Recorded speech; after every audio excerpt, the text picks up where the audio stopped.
Queda vos, Bueno, Quique. bueno, saludo a todos los compañeros, naturalmente Horacio, que es el expositor de hoy.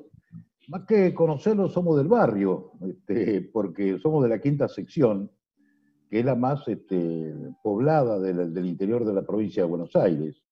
Más de 1 millón de electores teníamos en nuestra sección electoral. Pero paradójicamente, muchos de nosotros, la mayoría diría yo, tenemos una visión de la Pampa Verde y nos olvidamos de la visión de la Pampa Azul. Y me parece a mí que es hora de que los argentinos empezamos a tomar conciencia, hoy en un día que la conciencia nos choqueó, nos golpeó la conciencia la muerte de Diego Maradona, y hasta que habíamos pensado con vos, Oscar y otros compañeros, suspender esta charla, pero dijimos, tenemos 3 días, como dije antes, 3 días para llorarlo por el duelo y toda una vida para recordarlo al gran Diego.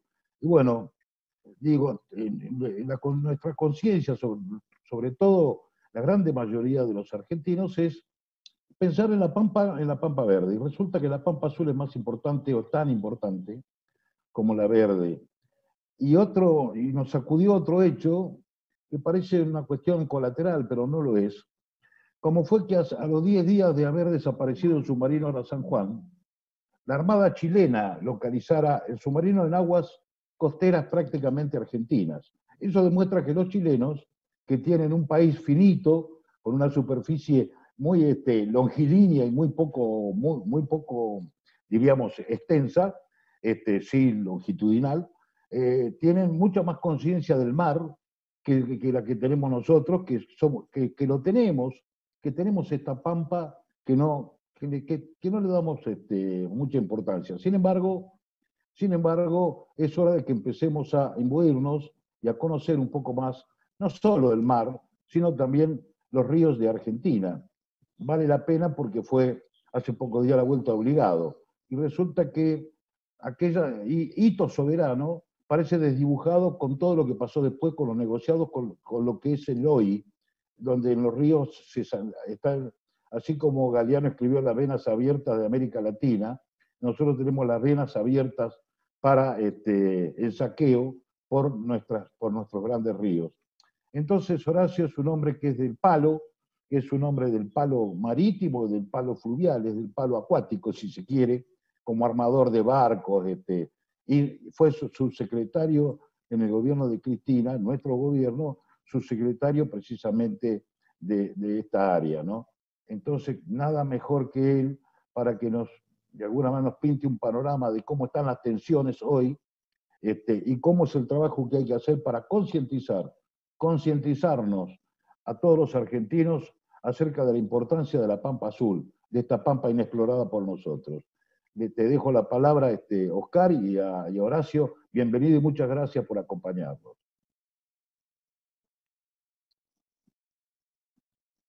Sí, Oscar, adelante.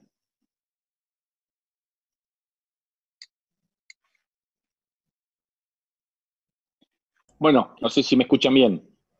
Sí, sí, sí.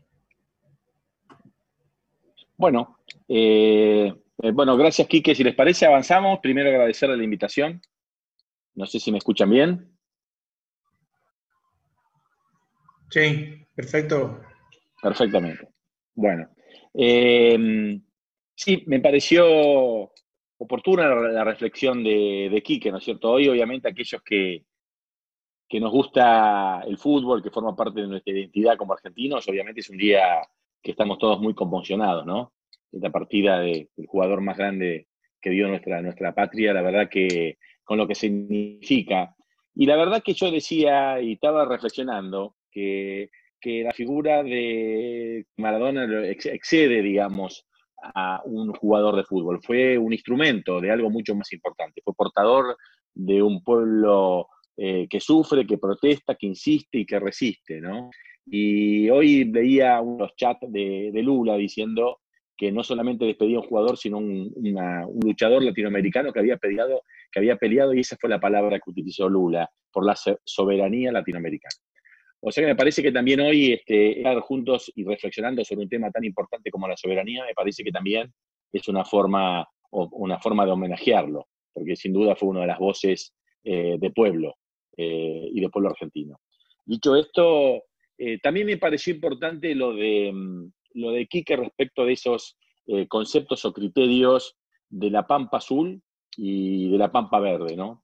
Y yo justamente estaba tratando de establecer una hipótesis que la verbalizo porque no la había encontrado en lo que son los discursos históricos, tradicionales, y que, bueno, me conmocionaron en la medida de que por mi profesión y por mi tarea política en términos de especialidad técnica, más allá de la militancia específica, me he dedicado toda mi vida a estudiar. Y la verdad que podemos decir que la Argentina ha sido agredida desde su historia, desde su nacimiento, desde sus primeras pasos, de sus intentos de organizarnos como nación independiente. Y tal vez las páginas de nuestra historia fueron talladas y se fueron dibujando la más trascendente de ellas a la vera de nuestros ríos. A la vera del río Paraná se dibujó esa página histórica que Quique estaba recordando sobre la maravillosa gesta tantas décadas olvidada y ocultada como la Vuelta de Obligado. Las peleas del Río de la Plata, de las disputas de las grandes potencias para apropiarse de los ricos recursos que nos daba, que daba la cuenca del Plata, la batalla de Montevideo, la batalla de los Pozos, la batalla de la isla Martín García, que fueron las primeras páginas fundacionales de nuestra Armada Nacional, las invasiones inglesas, las peleas de los pocos conocidos los pillos del barranco, las invasiones inglesas y los desembarcos en la histórica y también olvidada Ensenada de Barragán. Es muy difícil hablar de la Argentina y de la historia de la Argentina sin hacer un alto en nuestros ríos. Ríos que tuvieron sus nombres, ríos que eran personas o sujetos geográficos bien definidos, que aquellos que tuvimos la desgracia de caer en la escuela pública nos enseñaron nuestros maestros. El río Paraguay, el río Uruguay, el río de la Plata, los conceptos referidos a esos sujetos geográficos, inclusive palabras que esos ríos también, curiosamente, daban lugar a los idiomas constitutivos, nuestros idiomas constitutivos, en esos casos los idiomas de esas poblaciones originarias. Esto dio lugar a lo que fue la Argentina, fue el lugar donde se dio esa gran batalla que se dirimió como una consecuencia de lo que sucedió en los ríos, que fue la batalla de Caseros, y a partir de ahí la historia es conocida por todos nosotros. Y después, para hacer un vuelo de pájaro, porque tampoco tiene sentido hoy hablar de historia, simplemente hacer estos puntos de referencia, hablar de la década del 90.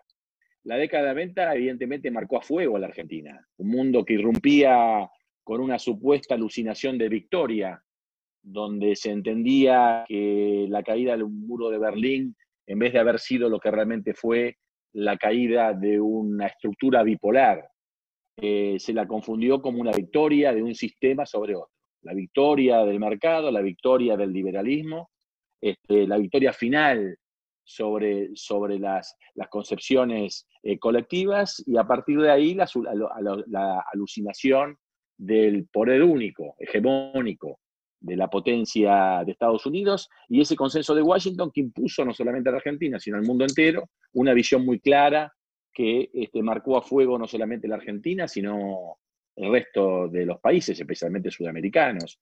La idea de la desaparición del Estado mínimo, la desaparición del Estado, la hegemonía del mercado, la visión financiera de la producción, el reemplazo o la subestimación de los procesos productivos y de las capacidades productivas, nos llevó a lo que nos llevó.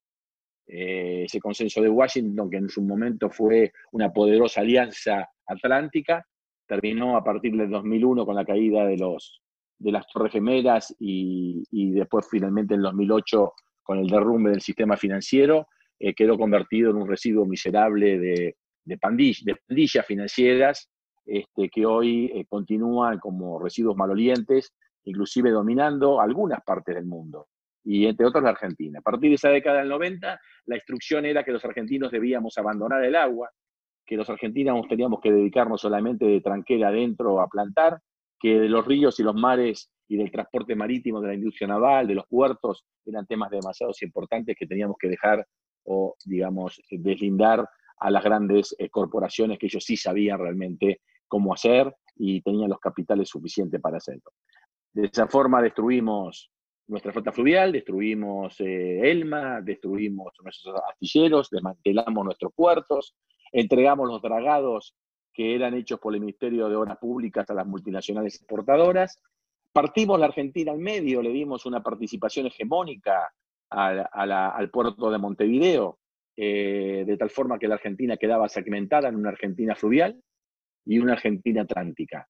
Una Argentina atlántica ocupada por una potencia militar y una Argentina fluvial en manos de las multinacionales exportadoras de cereales. Eso iba a traer seguramente desarrollo, progreso, derrame y realmente una gran prosperidad que el Estado deficitario y nacional nos habían impedido. Y así terminamos en lo que estamos hoy. La Argentina absolutamente desintegrada. Por eso yo decía, y esa viene en mi teoría, es que quería señalar algún tipo de reflexión, de no pensarnos en términos de una Argentina azul, o de una Pampa azul, o una Pampa, porque eso nos lleva a también pensar en una Argentina atlántica y una Argentina fluvial. No hay que olvidarse también que no solamente en ese momento nos borraron las palabras, como decía, esos ríos que hacían referencia a las culturas originarias, sino que prácticamente nos inocularon virus, que yo llamo virus lingüísticos. Esas palabras que inclusive son ajenas al castellano, que uno no las encuentra en el diccionario. Yo soy un hijo de una maestra que no podíamos movernos todos los días y arrancábamos el día muy temprano a la mañana, no podíamos estar muy lejos de un diccionario. Todo debate, todo expresión de profundización de cualquier cosa, se iniciaba buscando la palabra en debate en el famoso diccionario Capeluz, que era nuestra Biblia laica de aquellos momentos. Las palabras estas eran ajenas a esos diccionarios que nos dieron nuestra conformación. Y apareció la palabra hidrovía. Arrasó. La palabra hidrovía, a modo de un Pac-Man, se comió el río Paraná. No solamente la palabra, no solamente el idioma, no solamente el significado del guaraní de esos ríos, sino que también el sujeto geográfico. Se desdibujó, se mezcló, se deglutieron el río Paraguay, se confundió con el río de la Plata, a tal punto que el presidente, por ejemplo, va a Rosario y alguien le dice que la hidrovía es el Paraná, y dice que, bueno, que en función de eso debería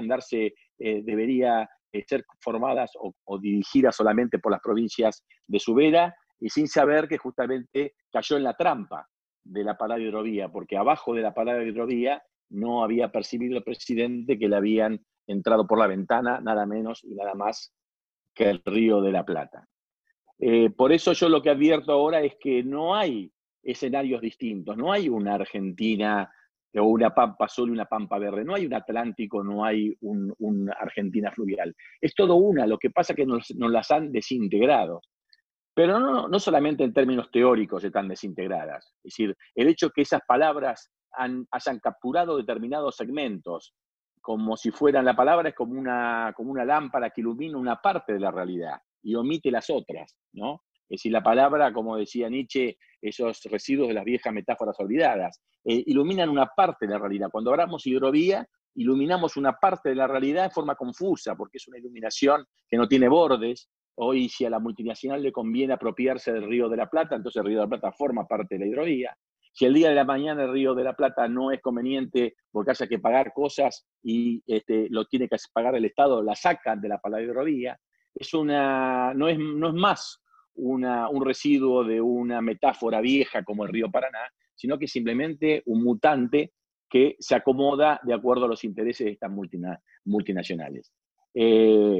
Esas palabras nos permitieron no pensar en términos de una cuestión. Y cuando yo veía y estudiaba el tema de Montevideo, cómo había irrumpido y cómo remataba esa década del 90 en el gobierno de Macri, cuando avanza en donde nunca la Argentina había estado dispuesto a avanzar, ni los gobiernos militares, ni los gobiernos radicales, ni algunos gobiernos, ni siquiera los conservadores, los viejos conservadores, por ejemplo, Ceballos, nunca jamás la década del 80 podía haber conculcado muchas visiones distintas a las que podamos tener aquellos que militamos el campo nacional, pero jamás hubieran entregado la soberanía del Río de la Plata, por ejemplo. Macri superó toda esa historia. La primera semana de gobierno se tomó un helicóptero, se fue a la estancia de Naona Chorena en Colonia y le entrega en un gran acto la canalización, la aprobación a libro cerrado del proyecto de las multinacionales de hacer de Montevideo el centro neurálgico ya no solamente de la Cuenca del Plata, sino del Atlántico Sur. Deroga la resolución 1108 que había tomado la presidenta Cristina, que imponía la obligación de que las cargas argentinas de exportación no podían ser transbordadas en puertos libres, que son justamente esas guaridas fiscales que permiten subfacturación y sobrefacturación, que son una de las grandes sangrías que tiene la Argentina. Evidentemente la Argentina sangra por dos lugares, por la deuda externa y el Banco Central, y sangra por el Río de la Plata en su comercio exterior con las exportaciones y las importaciones. Esas son las grandes hemorragias que hacen de la Argentina el país con las dificultades que tiene. La Argentina no es un país de vagos que vive por encima de sus posibilidades, al contrario, la Argentina es un país saqueado. Y los grandes saqueos tienen varios vertientes, pero sin lugar a duda, yo creo que las dos grandes hemorragias que sufre la Argentina es una en el Banco Central y la otra en el Río Paraná y en el Río de la Plata, en nuestro comercio exterior y en nuestro sistema financiero con esa nefasta ley de entidades financieras de Martínez de Oz. Ahí se abrieron las grandes heridas que hicieron de la Argentina el retroceso que hemos sufrido en estas últimas décadas. Por eso yo digo que acá hay y quiero plantear a los compañeros, y ya termino con esta hipótesis que planteo, que no hay estructuras de saqueo independiente. No es independiente la estructura de saqueo que se instaló en el Atlántico Sur con la estructura de saqueo con la apropiación del Río Paraná. Por eso decía que Macri, cuando va en sus primeras semanas y deroga en una gran decreto ómnibus todas las medidas que habíamos tomado en defensa o en la recuperación de la soberanía nuestra en el Río Paraná y en el Atlántico Sur, vuelve a entronizar como nunca antes a la presencia de Montevideo. Y ahí empiezo a analizar. En Montevideo es una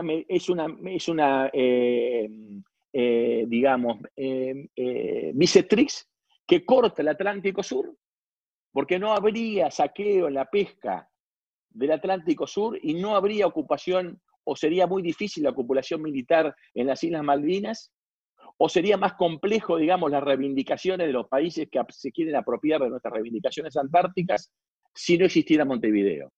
Pero curiosamente Montevideo, con el Canal del Indio, que nos obliga a navegar al norte cuando nuestros intereses están en el sur, y que se ha puesto como una especie de cabina de peaje en el medio de nuestra columna vertebral fluvidomarítima que nace en el Polo Sur y termina en Formosa. Lo que hemos hecho es desarrollado con los valores agregados de los granos. Y eso, Cuenca del Plata, puesta al servicio de las multinacionales, se ha desarrollado un puerto que a la vez, con el financiamiento que le da la Pampa Verde, se financia el punto de anclaje de la Pampa Azul. O sea que la Pampa Azul no está divorciada de la Pampa Verde. Ambas son pertenecientes a la misma Pampa Argentina, una líquida y una verde, pero a la vez son víctimas de un mismo modelo de sometimiento. Mi teoría es que la Argentina tiene instalada a partir de la década del 90 un modelo de sometimiento financiero en la estructura de endeudamiento perpetuo y tiene un modelo de sometimiento logístico estratégico que se plantea a través de la desaparición de nuestras flotas soberanas, a través de la entrega de la soberanía del Río Paraná que fue entregada por Macri al colectivo multinacional, inclusive resignando la soberanía normativa, porque sí es cierto, es un debate que podemos dar después, de cómo nace la libre navegabilidad. Primero en esos convenios o acuerdos que hace la Confederación previa a la constitución argentina como nación, con los Estados Unidos, con Europa, donde se consagra la ley de la gravabilidad, a posteriori de Caseros queda instalada en la constitución del 53. Lamentablemente, la constitución del 49, esa página la había omitido, afortunadamente, pero después viene la tragedia, a mi criterio, el Pacto de Olivos, que no solamente pierde la oportunidad de reivindicar la verdadera constitución argentina, sino que a la vez, lo peor de todo, es que le da andamiaje legal a la derogación de la verdadera constitución y le da el anclaje final a la constitución del 53 y ese concepto de la ley de libre navegabilidad. Pero libre navegabilidad de ninguna manera significa, inclusive en esa visión neoliberal de la década del 90, la resignación de la soberanía normativa. Todos los acuerdos dicen claramente que la libre navegabilidad está sujeta a las normas y leyes que imponga la República Argentina. Eso también fue derogado, fue rescindido, y la Argentina con DNU de Macri anuncia al mundo que a partir de ahí las reglas de navegación en el río Paraná ya no las hacía la República Argentina, sino el colectivo de naciones de Brasil, Paraguay y Uruguay, que en definitiva sus políticas en lo referido a lo que es el transporte de granos están dominadas por los intereses de las grandes multinacionales. Por eso, para terminar, digo que la Argentina necesita reintegrarse. La Argentina necesita, desde lo infraestructural, porque nosotros tenemos un dominio que es infraestructural y superestructural. Infraestructural es la infraestructura de la dominación. La subordinación de todos los puertos argentinos a Montevideo a través de estructuras portuarias entregadas a las grandes multinacionales y diseño de vías navegables al servicio de los intereses de consolidación de la renta de las multinacionales. Y superestructural a las normativas que se fueron dando por actos propios, donde esa infraestructura a la vez estaban solidificadas por normas que a su vez le daban mucho más solidez a este modelo colonial que tenemos instaurado. Por eso me da la impresión que hoy la Pampa Verde y la Pampa Azul es una misma Pampa. Las dos están sojuzgados por un mismo plano, como yo llamo mesa de arena. Es decir, el adversario, para defender sus intereses que podrán ser legítimos, pero que no son los nuestros, estructura en una mesa de arena donde el Atlántico Sur y el Paraná y el Río de la Plata constituye un mismo escenario y plantea una estrategia geopolítica de dominación que lo integra a favor de esos intereses. Pero la Argentina tiene un ministerio que se ocupa del Atlántico Sur, otro del Paraná, otro de los puertos, se disgrega. Y cada uno, en vez de hacer estrategias, hace tácticas coyunturales. Algunas podrán ser mejores, en general son malas, y en el peor de los casos son corruptas. Pero por más buenas que fueran las tácticas, que generalmente no lo son, pero aunque los fueran, como diría Clausewitz, ninguna táctica, por buena que sea, puede resolver los problemas de una mala estrategia. Y nosotros tenemos que remover esa estrategia de sometimiento que tenemos instaurada en la forma que administramos nuestros ríos y nuestros mares, y aparece ahí entonces una infraestructura que para mí es fundamental por su valor simbólico e infraestructural, que es el Canal Magdalena.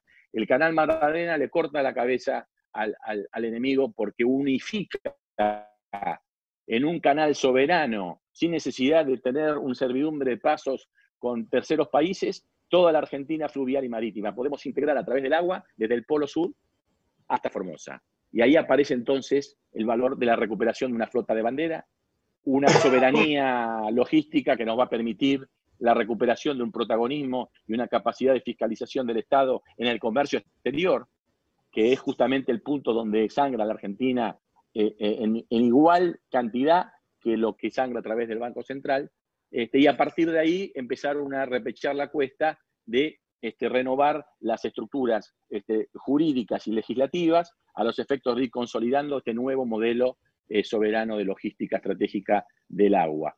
El Río de la Plata, mi teoría es que el Río de la Plata es, a mi criterio, el desafío geopolítico más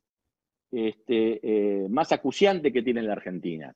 Yo le decía el otro día en la discusión a Filmus, que a mi criterio tenía un pensamiento bastante rudimentario, que él creía que el Atlántico había que defenderlo con esta ley testimonial, de poder aumentar una multa, cuando realmente podemos tomar 1, 2 o 3 barcos por año o cada 5 años y que eso no va a cambiar ni mover el amperímetro. Hay 500 o 600 barcos que pescan ilegalmente en el Atlántico Sur y que se roban nuestra pesca. O sea, que podamos capturar el 1%, menos del 1%, no va a cambiar. Y él no advierte que, por otro lado, el Río de la Plata está desguarnecido, se fortalece Montevideo, que es la razón de ser de esta pesca ilegal, y por otro lado, el presidente equivoca o está muy mal asesorado, y al amparo de esa nefasta palabra hidrovía, que él creía que era el río Paraná, le metieron por abajo de la mesa el Río de la Plata, y a través de ese artilugio y esa trampa lingüística se apropian las multinacionales, especialmente Dreyfus, de las grandes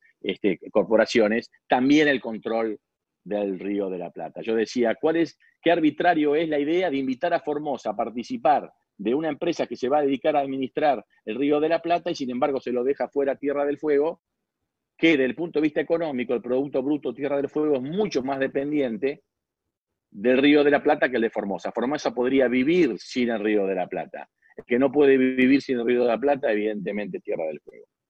Bueno, ahí hay una cantidad de cuestiones que hacen que es la gran diferencia, ¿no? Cuando gobiernan ellos, no es que fracasaron, fueron un gobierno extraordinariamente exitoso, porque ellos vinieron a hacer lo que hicieron.